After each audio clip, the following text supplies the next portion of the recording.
শারদীয় দুর্গোৎসবের মহাসপ্তমী আজ, কাল ষষ্ঠীতে আনুষ্ঠানিকতা শুরু হলেও আজ থেকেই মূল পূজা শুরু হবে।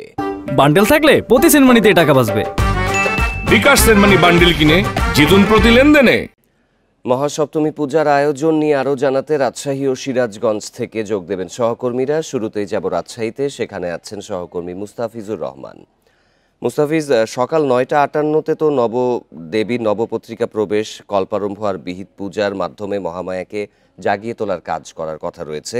তো সেই আনুষ্ঠানিকতা হয়েছে কিনা, আপনি যে মণ্ডপে রয়েছেন সেখানকার কি অবস্থা?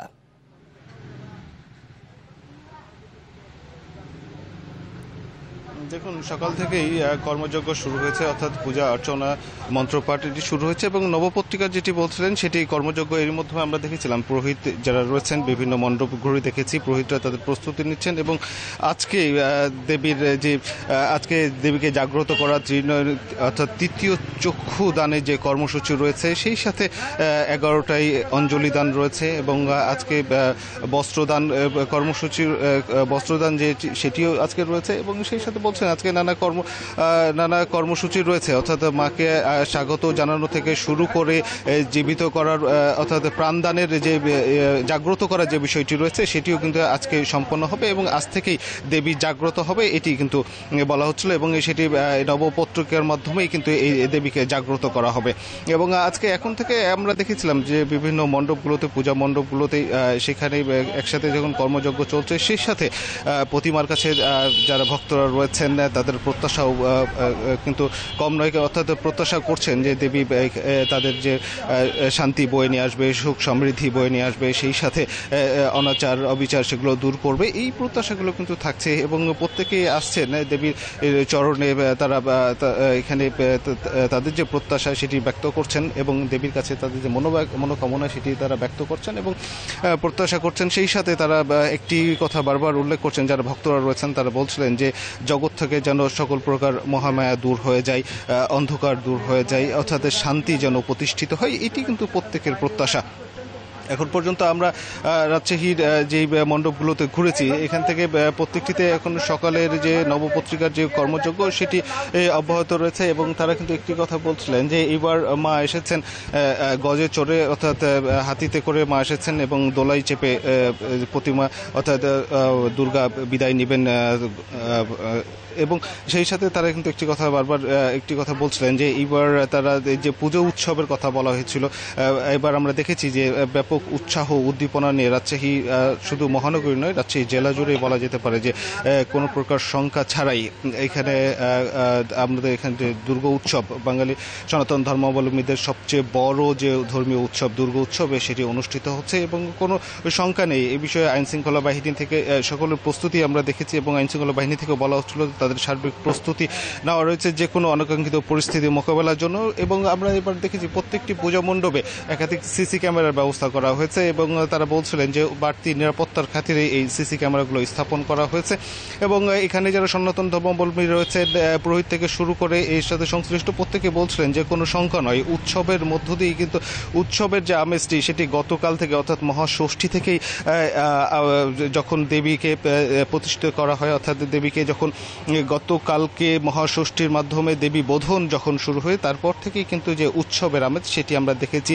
একদিকে যেমন ধর্মপ্রাণ মানুষ যারা রয়েছেন, অর্থাৎ ভক্ত অনুরাগীরা রয়েছেন, তাদের যেমন আনাগোনা রয়েছে, সেই সাথে বাড়তি বয়সের যারা তরুণ তরুণীরা রয়েছেন তাদেরও কিন্তু উৎসাহ উদ্দীপনা, বরঞ্চ তাদের উৎসাহ উদ্দীপনা আরও একটু বেশি। তারা বিভিন্ন মণ্ডপে ঘুরছেন, প্রতিমা দেখছেন এবং তারা তাদের মতো করে বিচার বিশ্লেষণ করছেন যে কোন মণ্ডপটি বেশি ভালো হয়েছে, কোন মণ্ডপটি সাজসজ্জা বেশি তাদেরকে আকর্ষণ করছে। এই বিষয়গুলো কিন্তু আমরা দেখেছি যে যারা তরুণ রয়েছে, নতুন প্রজন্ম যারা রয়েছে, তারা কিন্তু এই বিভিন্ন মণ্ডপে ঘুরছেন, দেখছেন, প্রতিমা দেখছেন এবং সেই সাথে তারা মায়ের কাছে তাদের প্রার্থনা ব্যক্ত করছেন, প্রণাম করছেন এবং প্রত্যেকের প্রত্যাশা থাকছে যে এবার দুর্গা উৎসব যেন এবার দেবী যেন তাদের জন্য শান্তির বার্তা বয়ে নিয়ে আসেন এবং মহামায়া এবং জগৎ থেকে সকল প্রকার অকল্যাণগুলো যেন দূর করে দেন, এটি কিন্তু তাদের প্রত্যাশা এবং আমাদেরও প্রত্যাশা। মুস্তাফিজ সাথেই থাকবেন। এবারে সিরাজগঞ্জের পরিস্থিতি জানাতে যোগ দিচ্ছেন সহকর্মী দিলীপ কুমার গৌর। দিলীপ, যেমনটি বলা হচ্ছিল যে ওই যে দেবীর নবপত্রিকায় প্রবেশ ৯টা৫৮ মধ্যে হবে, তো সেই আনুষ্ঠানিকতার এখন কোন পর্যায়ে রয়েছে, আর পূজা মণ্ডপে সার্বিক নিরাপত্তা ব্যবস্থা নিয়ে যারা সনাতন ধর্মাবলম্বী রয়েছেন তারা কি বলছেন? আজ হচ্ছে সপ্তমী পূজা।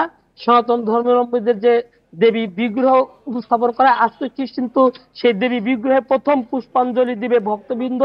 আমি যদি আপনাকে দেখা যায়, আমি এখন আছি সিরাজগঞ্জ শহরের সর্ববৃহৎ যে আয়োজন শেরে বাংলা ঐক্য পূজা কমিটি, শেরে বাংলা ঐক্য পূজা কমিটির মন্দিরে। এই মন্দিরে কিন্তু আমরা দেখছি যে নবপত্রিকা স্থাপনের যে আনুষ্ঠানিকতা, সেই আনুষ্ঠানিকতা চলছে। আমরা এখানে কথা বলেছি পুরোহিতদের সাথে, তারা জানিয়েছেন যে আজকে দেবীর যে মঙ্গল প্রদীপ, দেশ এবং জাতির কল্যাণে শারদীয় দুর্গোৎসব উপলক্ষে মঙ্গল প্রদীপ প্রজ্বলন করা হবে। সেই সাথে যে মঙ্গল ঘট, সেই ঘট স্থাপন করা হবে। আমরা এখানে দেখছি যে শেরে বাংলা ঐক্য পূজা কমিটির যে ঘটের স্থাপনের যে আনুষ্ঠানিকতা, সেটি কিন্তু চলছে। পাশাপাশি এখানে আমরা দেখেছি যে প্রদীপ প্রজ্বলন করা হয়েছে, এবং এই প্রদীপ প্রজ্বলনের মধ্য দিয়ে এই প্রদীপ কিন্তু দশমী পর্যন্ত থাকবে। পাশাপাশি এখানে যে দুর্গাপূজার যে পুষ্পাঞ্জলি, সেই পুষ্পাঞ্জলি হবে 11টায়। এখন কিন্তু আসলে আমরা দেখছি যে সপ্তমী পূজার যে দেবীর তৃতীয় চক্ষু যে প্রাণ প্রতিষ্ঠা করা হবে, সেই প্রাণ প্রতিষ্ঠার যে আনুষ্ঠানিকতা সেটাও চলছে। সিরাজগঞ্জে এবার 511টি মন্দিরে শারদীয় দুর্গাপূজা অনুষ্ঠিত হচ্ছে, এবং এই দুর্গাপূজা যাতে নির্বিঘ্ন করতে পারে সেজন্য কিন্তু প্রশাসনের পক্ষ থেকে ব্যাপক নিরাপত্তা ব্যবস্থা গ্রহণ করেছে। আমরা দেখেছি যে বিভিন্ন মন্দিরে এখানে আনসার সদস্য এবং পুলিশ সদস্য মোতায়েন করা হয়েছে। পাশাপাশি সেনাবাহিনী, র্যাব এবং পুলিশেরও টহল টিম রয়েছে। জেলা পুলিশ সুপার ফারুক আহমেদ জানিয়েছেন যে এই বছরে যাতে উৎসবমুখর পরিবেশে সিরাজগঞ্জে দুর্গাপূজা অনুষ্ঠিত হয় এবং নির্বিঘ্নে যাতে করতে পারে সেই ব্যবস্থা কিন্তু করা হয়েছে। তবে সপ্তমী পূজার যে অঞ্জলি প্রদান, সেটি এখনো শুরু হয়নি। তবে আমরা দেখছি যে মঙ্গল ঘট স্থাপনের যে প্রক্রিয়া, সেটি কিন্তু এখানকার পুরোহিত করছে, এবং প্রতিটি মন্দিরে কিন্তু আমরা দেখেছি যে আজকে যে দেবীর প্রাণ প্রতিষ্ঠা করা হবে, দেশের শান্তির কামনায় মঙ্গল প্রদীপ প্রজ্বলন করা হবে এবং মঙ্গল ঘট স্থাপন করা হবে, সেটা চলছে। এবং 11টার মধ্যে কিন্তু আজকে যে সপ্তমী পূজা, সেই সপ্তমী পূজার মূল পূজা শেষ হবে, এবং 12টার মধ্যে আজকে সপ্তমী শেষ হবে। আগামীকালকে অষ্টমী পূজার যে আয়োজন, সেই আয়োজন থাকবে। রাজশাহী ও সিরাজগঞ্জ থেকে মহাসপ্তমীর আয়োজনের খবর জানাচ্ছিলেন সহকর্মীরা।